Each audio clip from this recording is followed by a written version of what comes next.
Oh, Dennis, first and foremost, welcome to the show.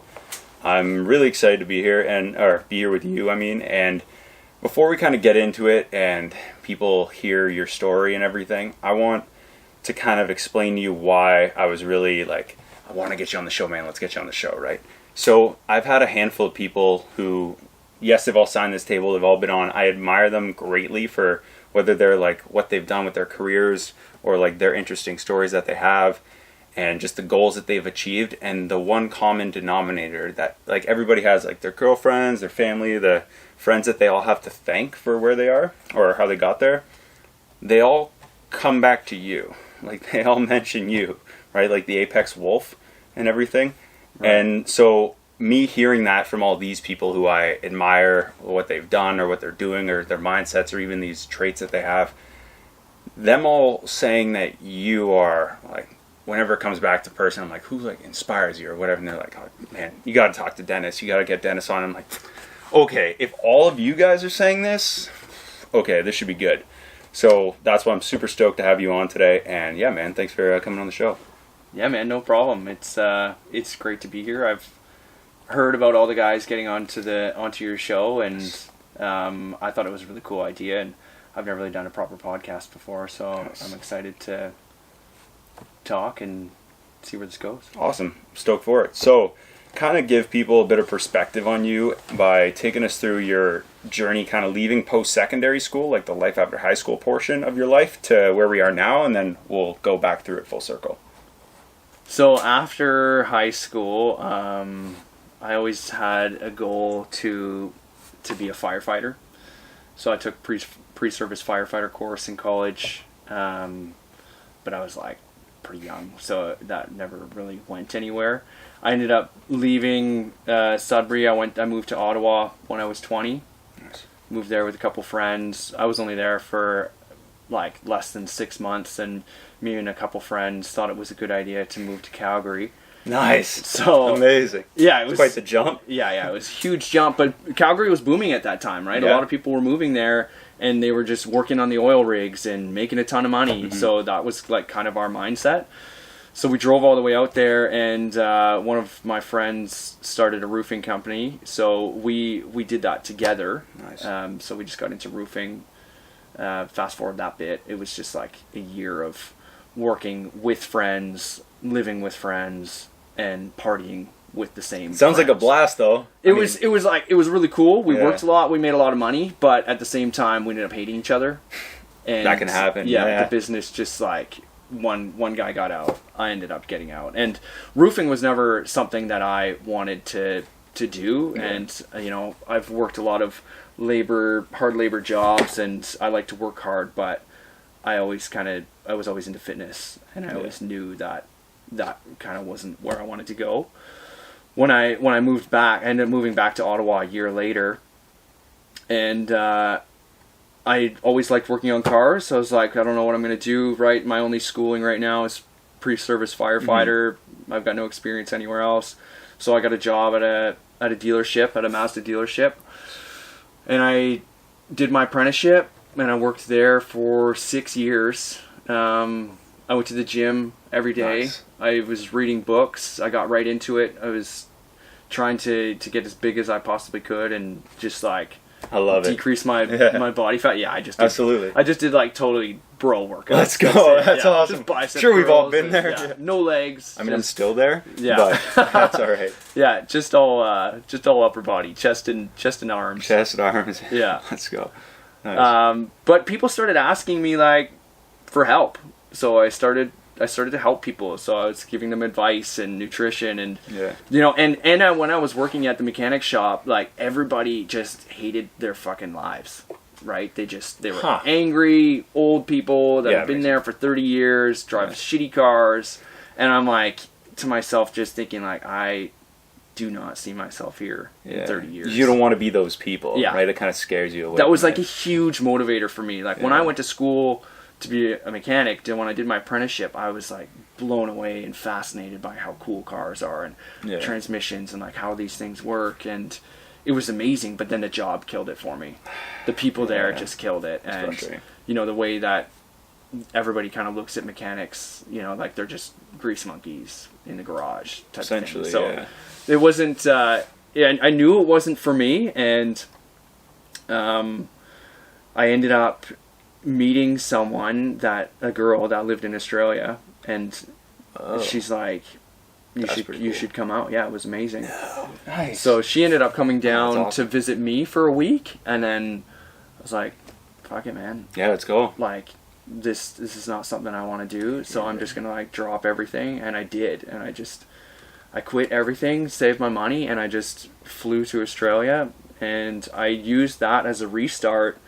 And that was like the first time in my life that I ever like planned something out and it went to plan. Wow. Like, my plan was like a requirement there, right? Yeah. You get a visa for a year. Yep. And if you want to stay for a second year, Reapply. yeah, you gotta reapply, but you also have to work on a farm for 3 months. Yes, my best friend did this like 2 years ago, 2020. Right. Yeah. It's Interesting. cool. It's Yeah. cool, but you gotta, like, I picked oranges and lemons and Yeah.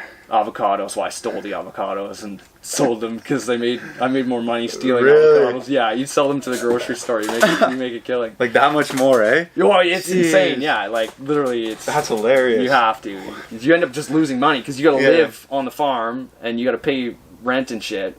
Yeah. But if it's raining or if the weather's too cold, like, you can't pick oranges, but you like Right, it's, so you it's can't bad. work, you can't get paid. Yeah, but you still gotta pay. It's Right, like yeah. it's insane. They're just taking Wow. advantage over there, Yeah. which is smart for them. But 100% from Yeah. their business point of view. Yeah. I mean, yeah, it was smart. interesting. But yeah, that was a super cool experience. But my plan was to go there, pick fruit for 3 months, get a job at a gym, get certified as a trainer, and then start personal training. Nice. And it was like, I got there and everything just happened. Lined up, eh? Happened, and it fell into place. Wow. All of a sudden, I'm a personal trainer at a gym, and I'm like, fuck, I can't believe all that shit just happened. Like, I just kind of lined everything up and it went through. And then I started to realize, like, the next thing was, you know, for these races, you know, sign up for a 24-hour race and do the training and get a coach, and, you know, and it just kept on escalating from there. So, like, my fitness journey really started, you know, if we go back to like Ottawa, I remember being in a Good Life doing bicep curls, Yeah. probably bicep curls. Which good life? You know, In Ottawa, because we're in Ottawa. You're there a handful of years. They're like 5-6 years. I total. was in, I went to Algonquin for 4 years, so I lived in Ottawa for 4 years. yeah, it wasn't downtown, it was in Barhaven. Oh, okay, yeah. Yeah. Nice. Yeah. Yeah. So it would have been a Good Life there, I know. doing exactly some what kind of that bro was, yeah. workout, and I remember just standing there, like, and thinking, what am I doing? Like, Yeah. what am I training for? Why am I doing this? Right. What's the goal here? What's the goal? Yeah. You know, I was in a pretty good shape, and I was just thinking, like, this is just weird.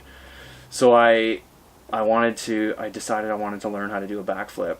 So I went to a gymnastics gym, Yeah. just open gym, Yeah. and I'm like, hey guys, I want to learn how to do a backflip. They're like, cool, come can over teach here. you. Yeah, we're gonna teach you. So that night, I ended up learning how to do a running backflip off of a wall, and then it was like, yeah, it was cool. It Yeah. was something I started when I was 25, and I realized, like, this is a really good skill, and I'm naturally talented. You could still do it now too. Yeah, I can still do it now.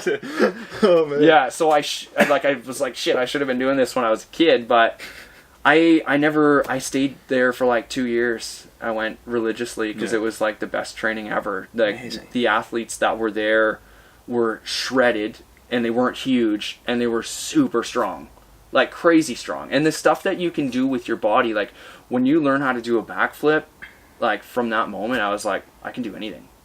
Like, if you just set your mind to it and you just keep training and trying Yeah. and trying and trying, like, you progressively get better. Like, you can't just do things without practice, right? You need to 100%. learn. Yeah. Yeah, you can't jump right into it. Yeah, you need to learn, and I've realized that with everything. Like, you need to approach it with the mindset that you can, but you just need to learn, right? Yeah. Failure is not actually failure. Failure is stepping forward and learning. You kind of need it in that like learning process, right? Like you need that feedback, and that's what failure is. But people have become more aware of. I think they're getting better now because it's everywhere with like influencers, right? For lack of a better term, like, hey man, you need to fail at something. There's nobody who just does it right 100% of the time on the first try.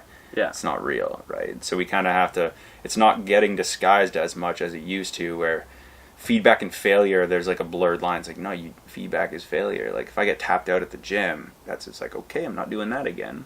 Yeah. You know, immediate feedback, right? Yeah. So that's interesting. Like how amazing must it have been in like through all this to kind of, once it clicked in your head, it sounds like, when you're actually like, oh, if I put my mind to something and it work out, like it sounds like in Australia, like how nice must that have been when everything just kind of fell into place?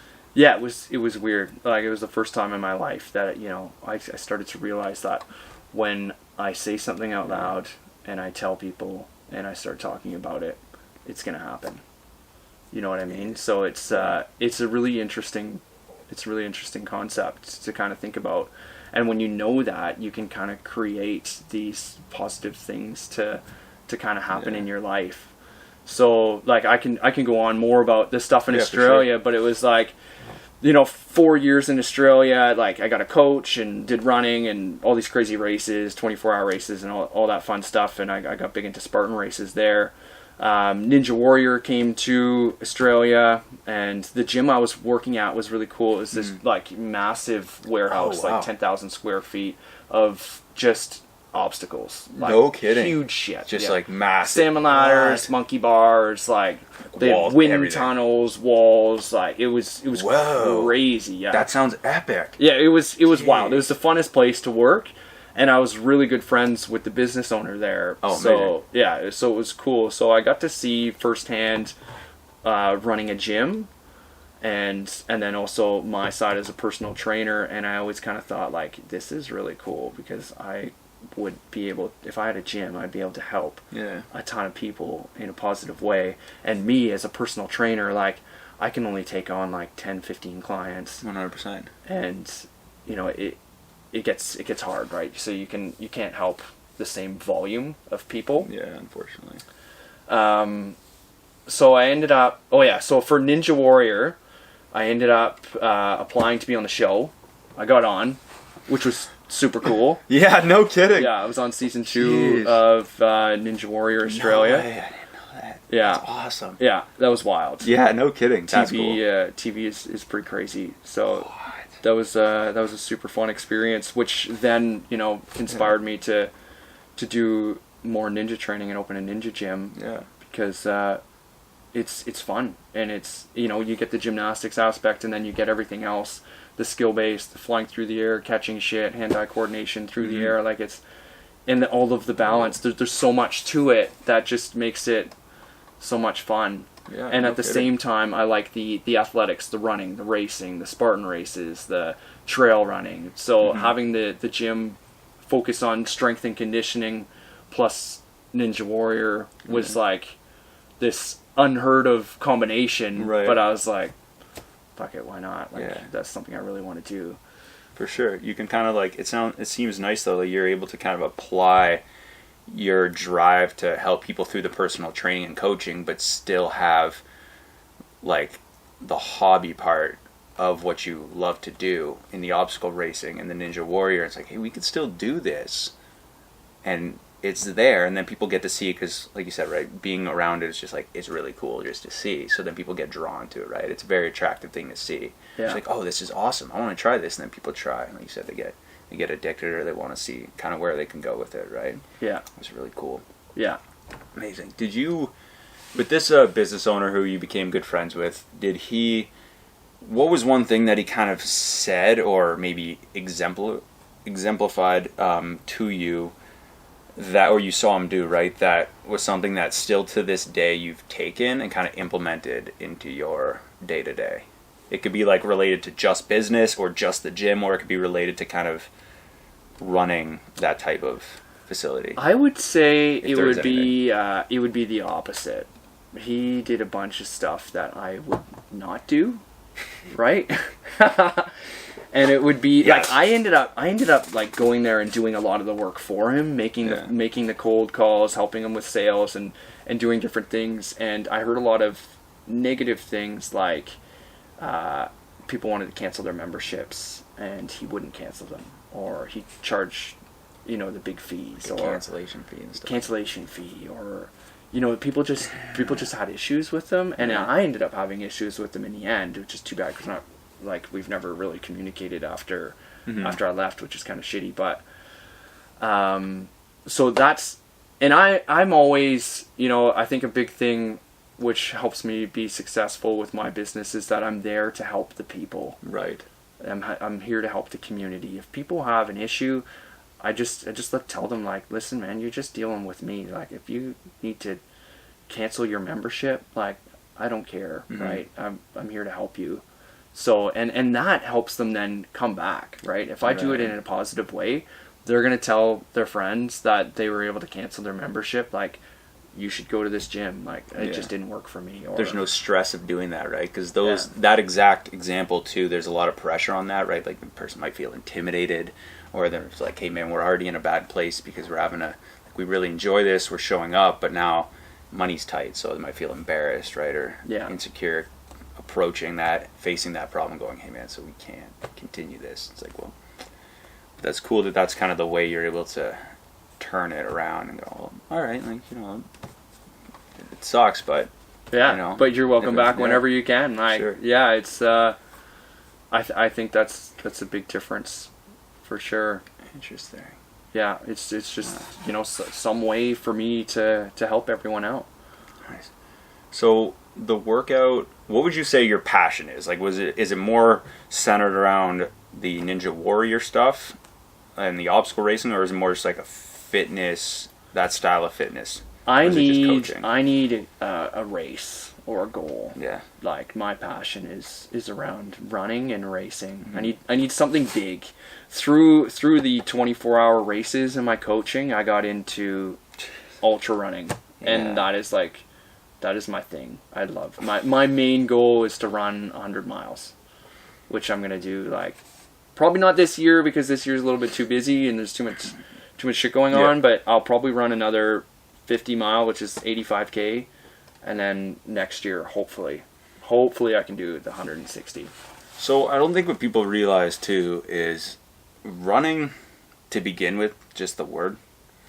Just when people think of running, they have this, like, it's difficult, right? It's not easy, it's not fun. There's nothing, like, exciting. I could around disagree. It, right? I'm intrigued to hear your counterpoints in a minute for sure. I'm on the extreme end. Like, I still do it weekly. I'm just like, no. I'm like, I'll be honest, it sucks. It's uncomfortable. I can't sell it. I'll let you sell me on it after. But then you put the word ultra in front of it, and then that's when I'm like, okay. You're like, I'm gonna run 100 miles. Like, okay, interesting. So, like you said, something big, and I want to get to your counter arguments in a minute, to, like, sell people on running, because I think it's very important people do it. But I want to know, how important is it?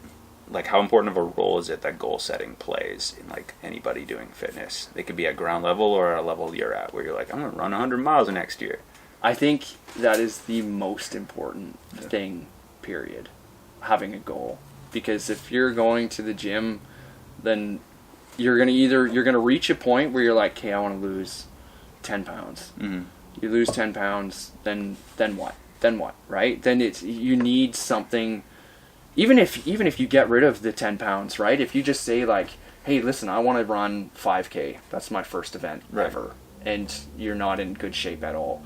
You're gonna train for that 5K, and you're gonna lose the weight, and you're gonna get in shape anyways, because of the training to lead for that event. Right? Your body is always going to adapt to the things that you want to do. Yeah. Right? I start training for ultra, I get less strength, I'm not as fast anymore, right? My body can just run forever. Yeah. So that's the trade-off, right? And it's if you sit on the couch all day, your body's going to adapt to that. You're going to lose all your muscle and you're going to gain weight, which is a really neat concept, right? Like, it's your body is really really good at adapting to situations, and goal setting. I think that is another reason why our members are so fit, You know, you talk about It's incredible. You talk about a lot of their experiences, and it's all based on goals. Yeah. You know, when we first opened, and you know, just to mention Richard, he me and him did about 15 races in the summer. So it was like back to back, boom, boom, boom, boom, and we always had something. So it's like, this race is coming up in 4 weeks. We need to do something every single weekend, and we need to do something throughout every single week, Right. or we're not going to be able to do this event. And that just, like, look at the results. Yeah. It's crazy. It's absolutely incredible. I had to put on a sweater when he came into the studio here because he had his like biceps up. I'm like, all right, listen. And that guy was like, angle me in my studio. he is mind blowing, man. It's like, amazing. His It's the coolest thing to transformation see. has been nuts. And there's tons of people like that in the gym. And Yeah. and now we're looking at Spartan races. And as a gym, we just had 20 people go to the most recent race. Yeah. And last year at Blue Mountain, we had 30. And we're going to have even more going to the next one. And all of these people are like, man, I got to be fit for Spartan. So it's, you know, that's their motivation to train. And without that, it's like, what are you training for? Right. So for me, it's huge. I feel like I'll just sit on the couch and do nothing if I don't have a race.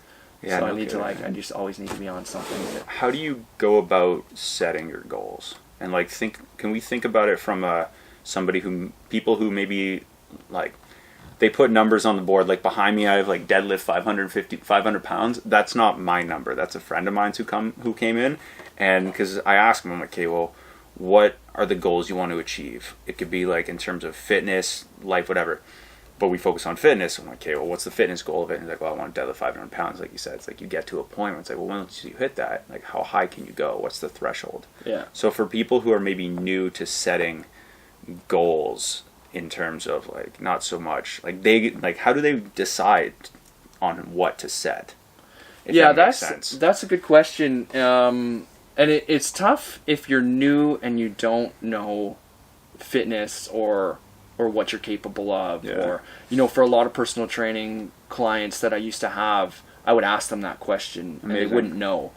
So then I would take them in the gym and see if they can do a pull-up. Right. Can't do a pull-up. Okay, well, that's a good goal right there. Let's learn how to do a pull-up. Start right.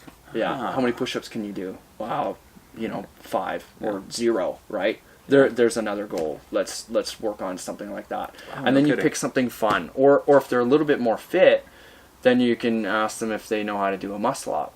Right? And then you pick that muscle up. A lot of people will come with something, but if they don't have anything, then that's where they just need a little bit of guidance. Yeah. Right? And it pulls back, like that example you use, like we don't have to think about goals as these big things, right? Yeah. Like I like the example you use, like, oh, if they do 5 or no push-ups, like, okay, well, let's get to 10. Yeah. And then, okay, we could add that number, and then it's, well, now they're able to do like 30 push-ups, like 15 pull-ups or whatever, and then they also can do a handful of muscle-ups. And it's like, well, now where do we go from here? Yeah. Well, we take all that together, bunch it up, mix it up, and then, well, now we're running these ultra races, now we're doing these crazy competitions. Like, it's cool to see that that's something, like, we don't have to start that big. Right? Like, when it comes to goals, like, you're able to kind of start at a micro level.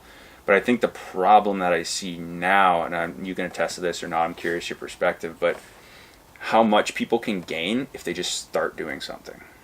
Yeah. Right? And I'm going to talk about like fitness specifically, but I'm sure there's more we can say to it. But like if they just start doing something, right? Like at least show up to the gym before you try 5 push-ups. Yeah. Right? Like how important is that first step versus like step number 9 out of 10 or something?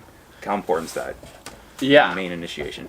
It's really important. I think a lot of people just don't know what to do. So like if they're just going to go to the gym, it's, you know, that's why our classes are great, because you don't need to think, you just show up and then you do the class. Right. And then you've got a coach to help you through it. But if you're just going to go, say, to a gym that just has weights and you have no idea what you're going to do, right? I can see where people would struggle with that. So I would say the best plan is to YouTube and write some shit down and, you know, get some inspiration from people that you see on social media. Mm-hmm. Right? You see something fun and cool, like it could be something super simple, and then you just need to learn how to break it down. Like if we use that pull-up for an example, like a lot of females, their goal is to do a pull-up, right? A bodyweight pull-up. Then they would just have to the internet is so easy. You just Yeah, you would very have easy. to just Google how to work up to a pull up, and then you It's would just there. go there with that plan, right? You go with the yeah, plan, because if you just show up with nothing, then you don't really know what you're doing, Yeah, it's a lot tougher of a process, or less strenuous. and then you get overwhelmed and you lose motivation, and right, you always Yeah. need to have a plan. Right, and I think too, like you said, I like that you use the word motivation. Like in the beginning stages of goal setting and even goal like achieving, motivation is everything. It's the driving force. But then once you get there, it's like, okay, well now I'm sure, and you correct me if I'm wrong, but you operate majority of the time over with discipline, not motivation. Like whether you feel great or like crap, you're still going for the run if you say you have to go for the run. Yeah, Right. and that is the I think the fear of failure that drives me. Yeah. Yeah, because Right. if I've got a race and it's something that scares me, Yeah. I will do it out of like I don't want to fail. Right. So I will, like, I quit drinking, I quit everything, I quit doing drugs just so I can get events and races done and get my training in. Like I don't want anything to get in the way. Amazing, man. Good for you. Yeah, That's crazy. It's That's awesome. It's been over 2 years now. Wow, congrats. Yeah. Jeez, is that like tough at all, or is it just like no, you just kind of? No, I only drank like 2 or 3 times a year. Yeah, okay, so it's not. When all of this stuff started, like coaching helped a lot, right? Yeah. If anybody's into coaching, it's worth every penny for sure. Yeah. Amazing. I think the roles that coaches play is so much bigger than we think too, because they're always on the sidelines. They're kind of looking in. They're like just kind of planning, right? They're the puppet masters of the athletes. I like to think of it. The last couple episodes I had of the show were like with MMA coaches when I was in Edmonton, and kind of understanding like the passion that they have for their athletes is what drives. Like they have the passion of the sport, they have the passion for coaching, and then they have the passion of seeing their athletes do well, right? So what I'm curious about with you, how important of a role does passion play in terms of running a successful business, but building a community more so? Because I think that's what you've done over anything. I think it's building the community of like loyal, amazing members that like they love you, man, and just what do you like? That seems to be from somebody looking in and like hearing the stories. It seems to be that it's the passion that you have, and you're like, dude, I just want to run. I just want to run, and make people feel good.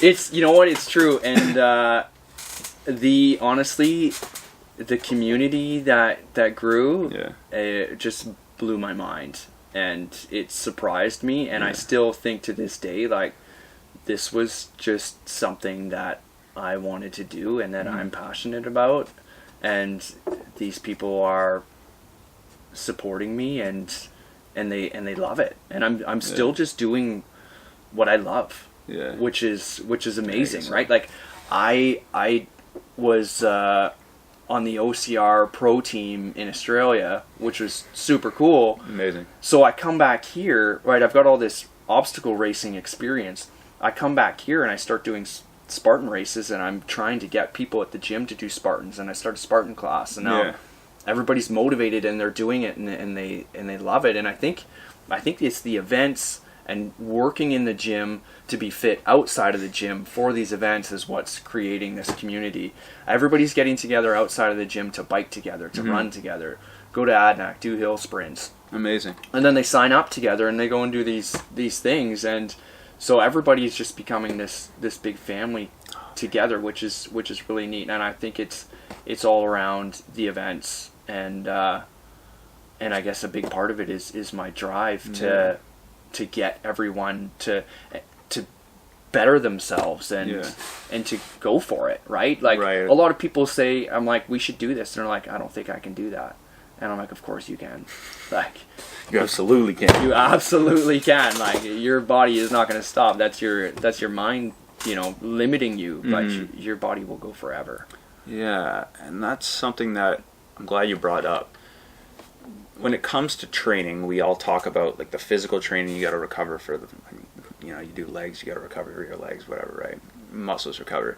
Now we forget more often not to our brain is a muscle, right? And we go through rigorous like mental training or like just the consistency of showing up just to challenge your kind of your mindset and your brain and see what you're actually capable of, right?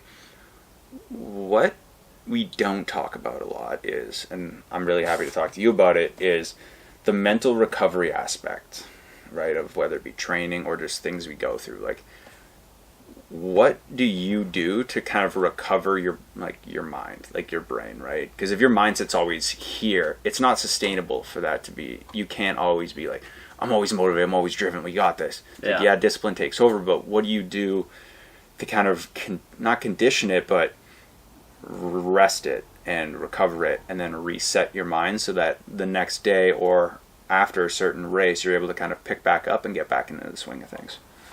Yeah, that's a good question. Not being afraid to take rest, right? And using that time after something huge to do something that you don't normally do, right? If you spend all your time running or all your time at the gym, take a couple weeks off and play your guitar, play a musical instrument, learn something else. I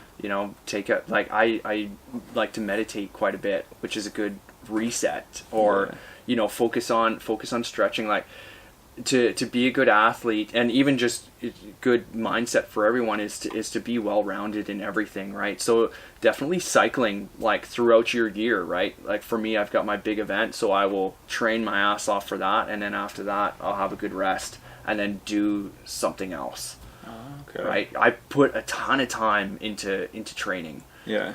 And when I do that, I don't have time for nothing else. So taking the time after for other things that I enjoy, right? Like I enjoy learning to play piano or just swimming, right? Yeah. Things I'm not good at, or biking, just to do something different for your mind, just to cool things down and change it up.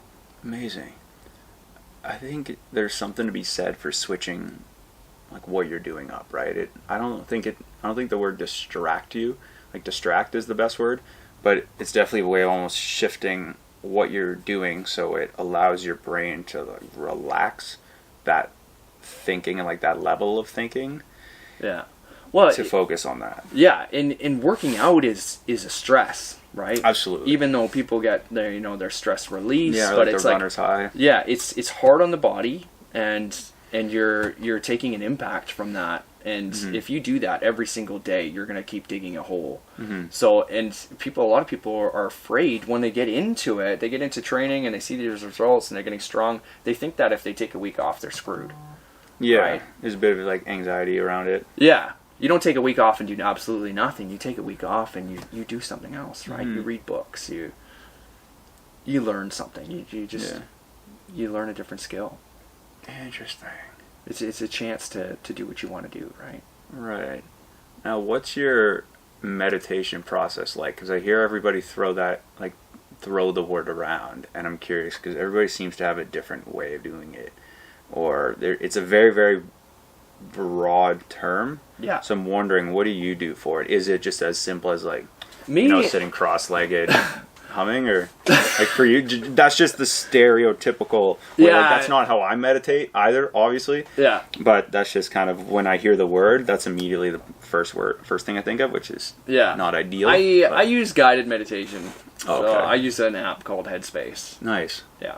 So Amazing. for me, I really like that app because it helps me to focus on my thoughts and to learn how to control them, which is really neat. Like control your thoughts and your emotions, which is a really good skill with that I think everybody could benefit from.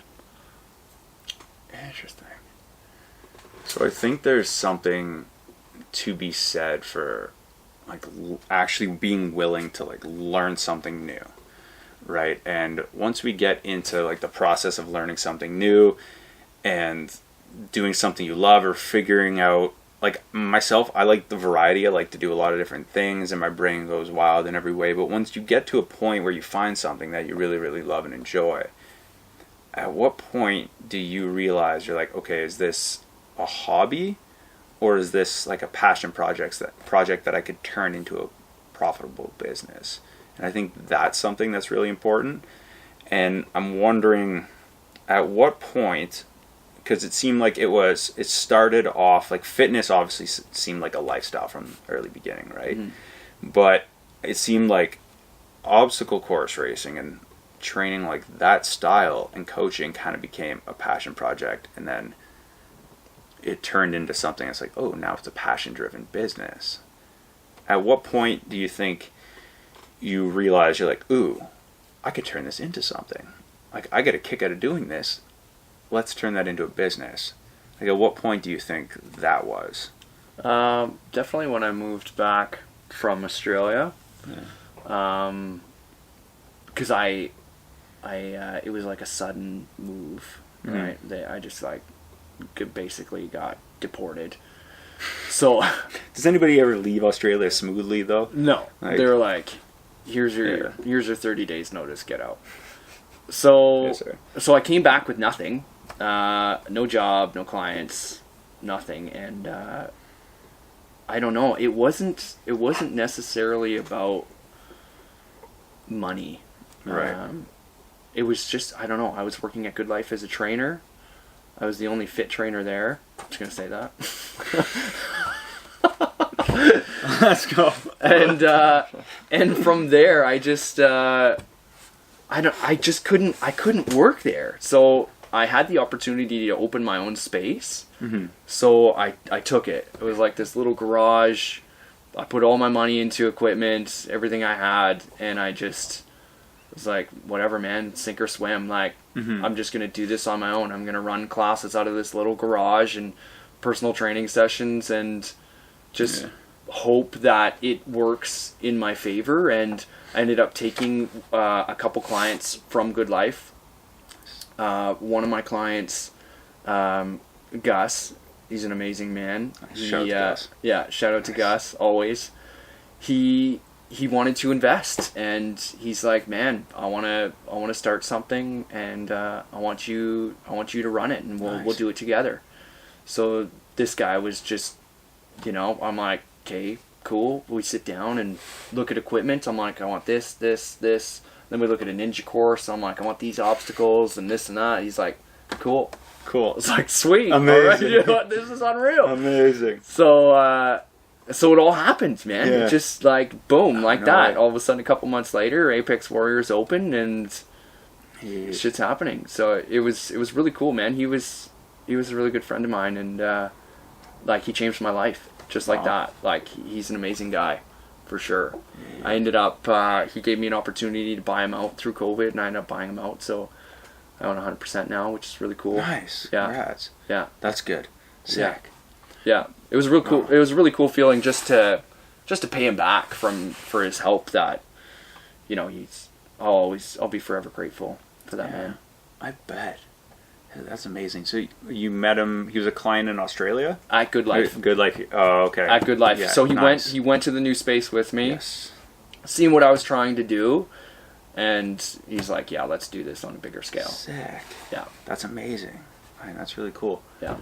So, kind of shifting a little bit, what I'm curious about is, so first of all, congrats with Lululemon. Yeah. Amazing. I'm really fascinated at that process and what that kind of relationship's like, if you don't mind, if you're able to dive into it a bit. So I'm curious, how'd that get started? So, when the pop-up store came to Sudbury, I was just, I started a relationship with them. I approached them and told them I got a gym and that they can use my facility anytime, and they started using it, and we did team sweats. No way. We did a whole bunch of stuff for them there. They had their team meetings, and then I would just tell them straight up that I want to be the Lululemon Ambassador and that my goal is to be on the wall. Let's go! Right? This is the goal. Yeah, I kept on telling them that, and they said we don't have a store, and I was always kind of there. And once they opened the new store, they told me they were going to open a new store, and I said, listen, I want that spot. I want to be on the wall. Yeah. And they're like, oh, I don't know. They just kind of went back and forth a little bit, and I kept on pushing, and they wanted a run club for Lululemon, and nobody there at the store runs. So I was like, listen, I'll run your run club. Yeah. So I started running the run club, and then sure enough, they asked me to be their ambassador, which was amazing. So Yeah. I'm awesome. the train ambassador. Chantel got the run ambassador role, and Megan's got the yoga, which is like such an amazing opportunity. They're an incredible company to work with. Like, for example, during COVID, when we were shut down for a month on that last lockdown, they to show support for all of the members that kept their membership running at the gym, they gave a free Lululemon shirt. So all the girls, all the guys, you know, and it was like over 70 shirts. Oh, wow. Yeah. Jeez. Just hooked us all up. That's amazing. Yeah. That's so cool. Yeah. They've been massive supporters this whole time, so it's a great opportunity to be with them. Yeah. So it's kind of like community development and stuff is what you kind of like, what the partnership seems to be. That's like. exactly what it is. Yeah. Amazing. Yeah. Yeah. A big part of it was, you know, I've got my trail race series. Yeah. So I'm always in the community. I always do these different things. Right now it's dancing with the Easter Seal Stars. I want to get into that too. Yeah, Nice. yeah, you still think come out, man. It's next Friday. Yeah, I do want to check it out. I have the day off too. Yeah, Not it's too going to be bad. wild, man. Dinner and a show. And I just amazing. found out yesterday that I'm dancing first of the night. So Come on. Yeah. No. Yeah, I know. Dude. My dance partner was like, we need to be like close to last, and she sent me the thing, and we're dancing first. We are the first slot of the. Oh man. Yeah. Jeez. How did that like relationship kind of start? Like from beginning for Easter Seals, and then to kind of where you're at now, where you're like, yeah, man, we're almost a week away. With dancing? Like how'd that whole thing kind man. of get started? We briefly touched on it in our like intro chat last week. This is pretty simple and short. Somebody recommended me. I got a phone call, and I said yes. Amazing. Easy. Like, Easy. And this was like 6 weeks ago, man. Like 5 weeks ago. Come on. Yeah. Get a month and a half at most. Yeah, at most. And my dance partner lives out of town, so we're only meeting like 2 times a week. But we dance for like 2 hours every time, so it's and she's a good teacher, so it's been so much fun. And this goes back to like, you know, doing something different. I don't know how to fucking dance.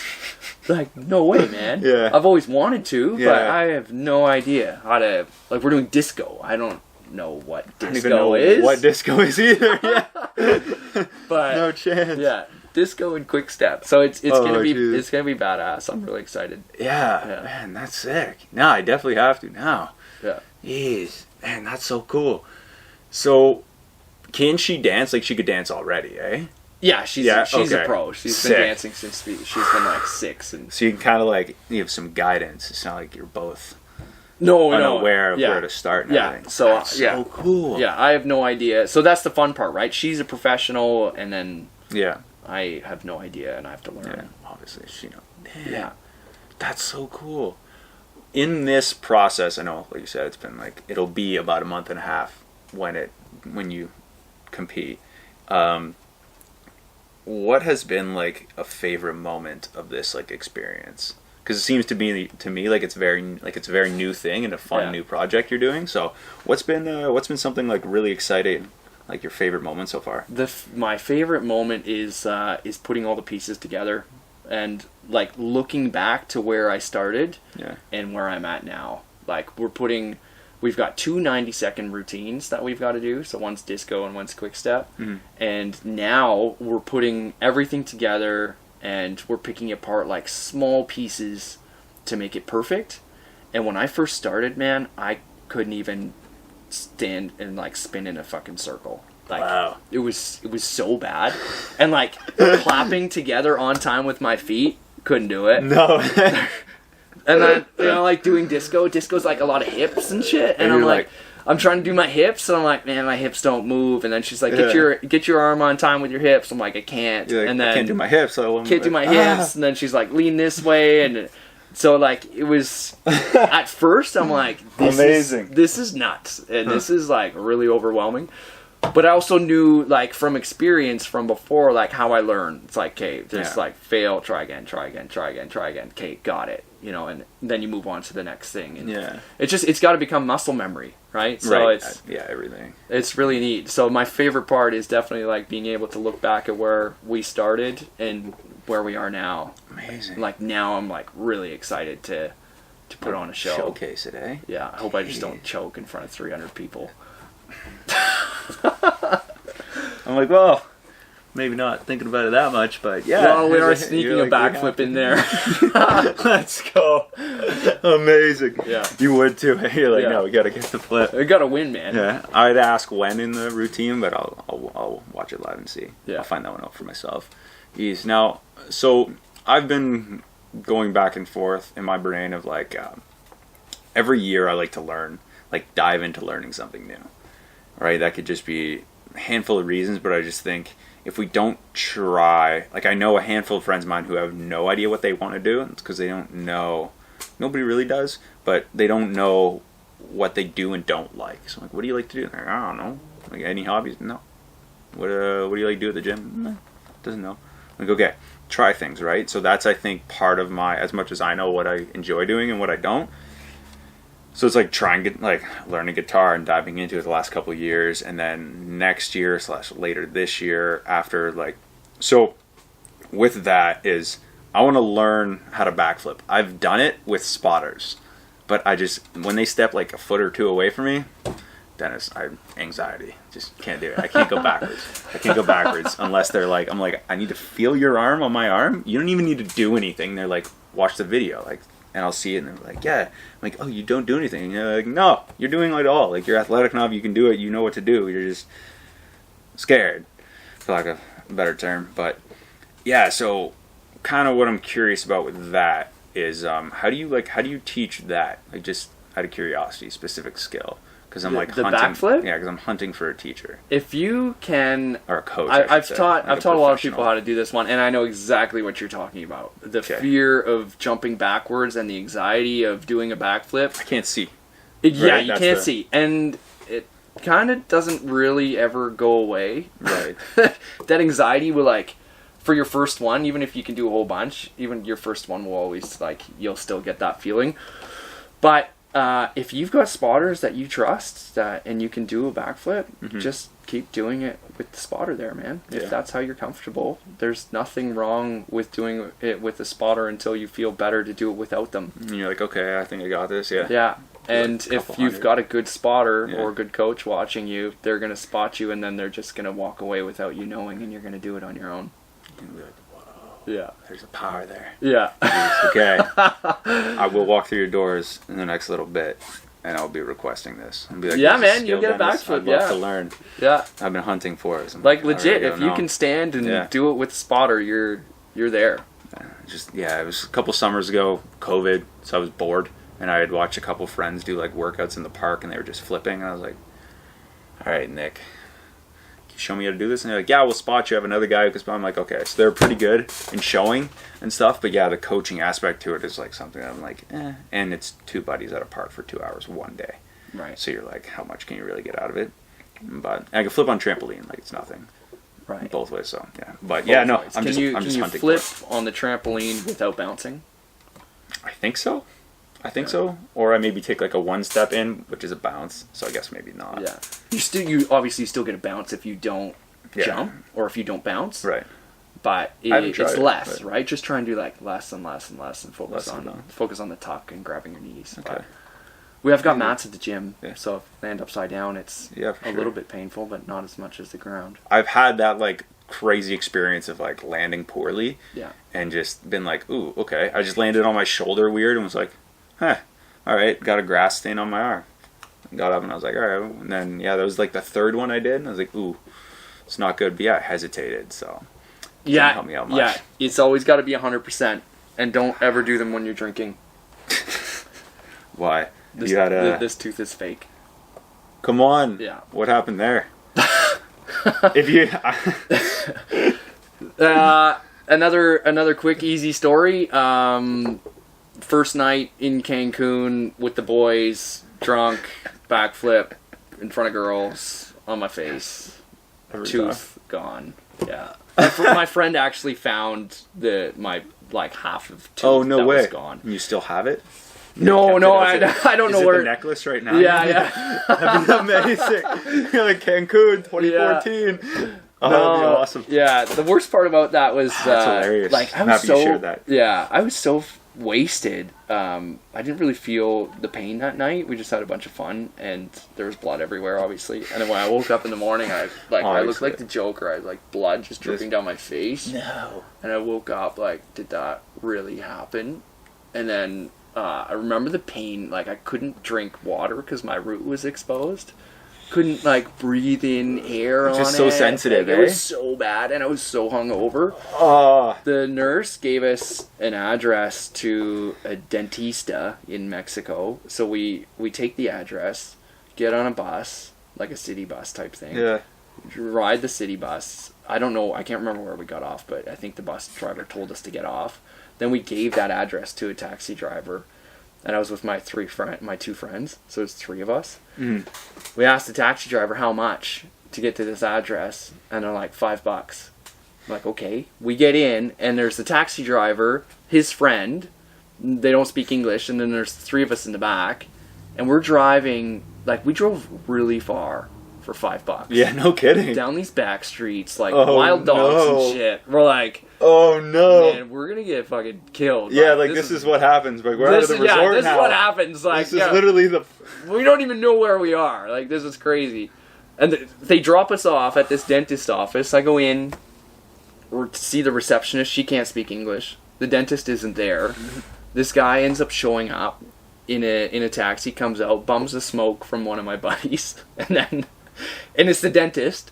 Right? Oh no. We go up into his office. He's got one chair, and he's like, no paperwork, no nothing. He's like, we can do the $70 option or the $120 option. I'm like, Oh no. $70, whatever. You picked the $70 option with your $70, teeth? yeah.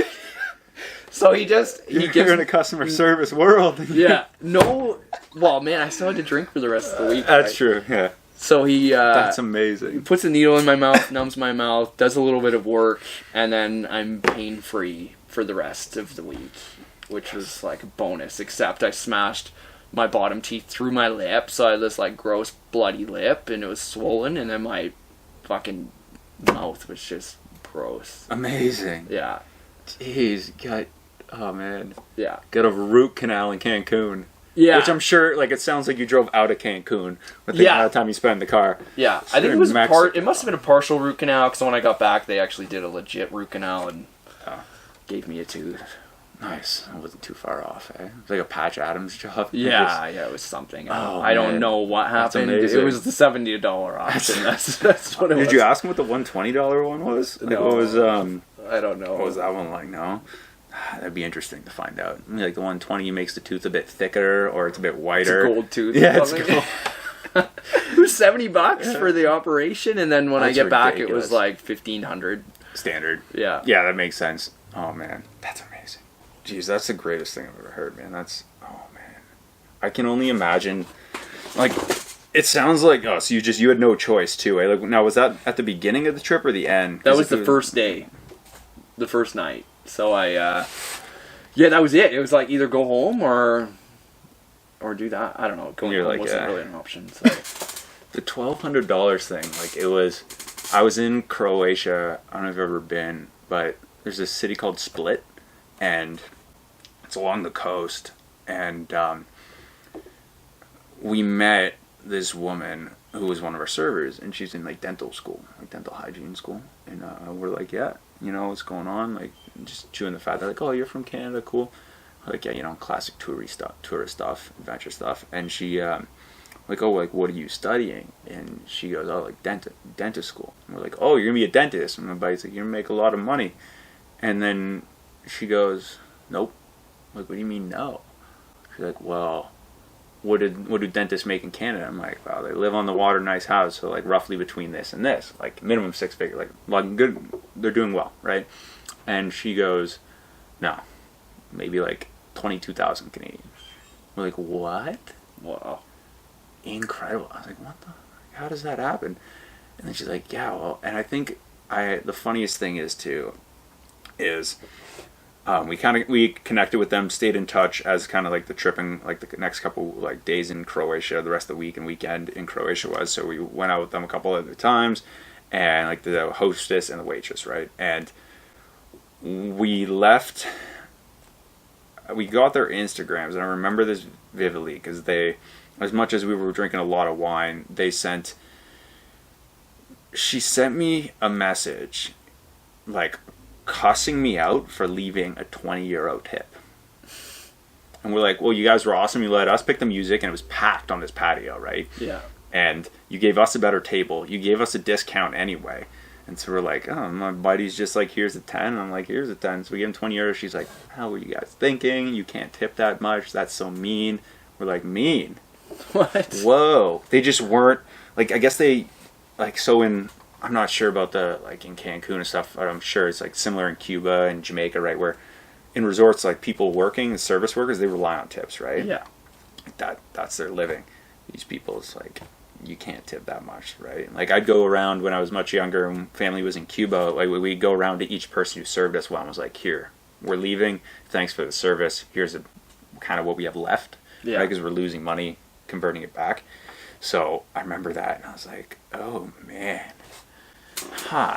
So yeah, I can imagine why it was much, much cheaper, because I guess they just don't get paid the same, which is outstanding. Yeah, it's just like a standard, yeah. Yeah. But I'm not sure if it's like customary with everything, but I think, yeah, those smaller rundown, like, I don't know if third world's the best, second world countries, we'll call them. Like, yeah, I think that's a big difference, but yeah, different technology, but whatever, right? Mm-hmm. So as we kind of get to kind of towards the end of the episode and stuff, do you have any like last pieces of kind of advice or like stories or kind of lessons you've learned along the way that you'd like to pass along or stuff like that? Probably, if we're gonna focus on fitness stuff, just to have a goal, right? Have something to strive for, and just believe that you are capable of doing anything, right? Mm-hmm. It's your mind that will give out before your body. One thing that I've learned in ultra running and why I love it so much is that through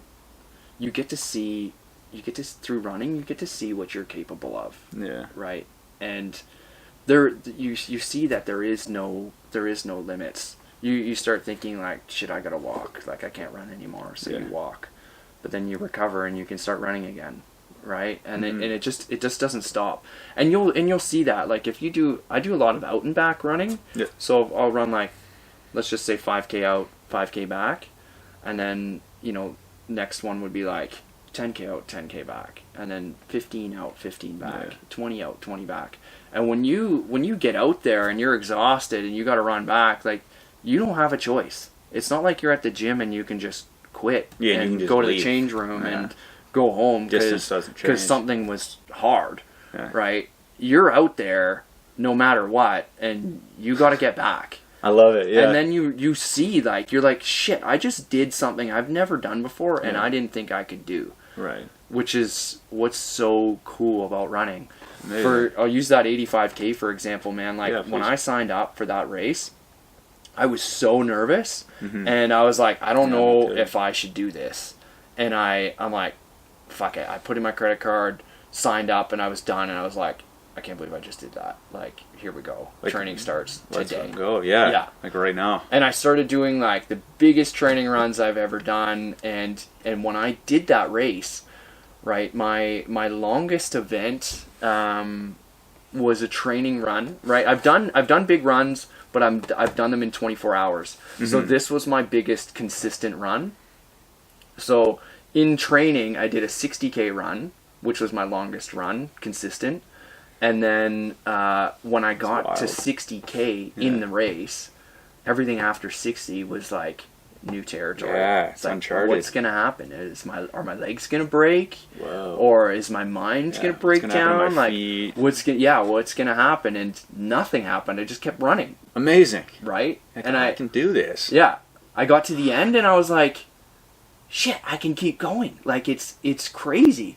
Your body is capable of anything, and when you realize that in your mind, it's limitless. It's totally limitless. That's amazing. And I bring that to the gym, right? Mm-hmm. Like, and everybody sees it. Yeah. Like, it's infectious being around it. Yeah. Like, and I've gotten sneak peeks, but I've gotten that energy feedback from other people. The way they talk about not just you, but and not just the environment, and not just the gym, but the whole like community and like all those things I just listed. I'm like, let's go for a run now. It's like 2:30 in the afternoon. I got my work boots on. I'm like, let's go. So, oh man, that's amazing.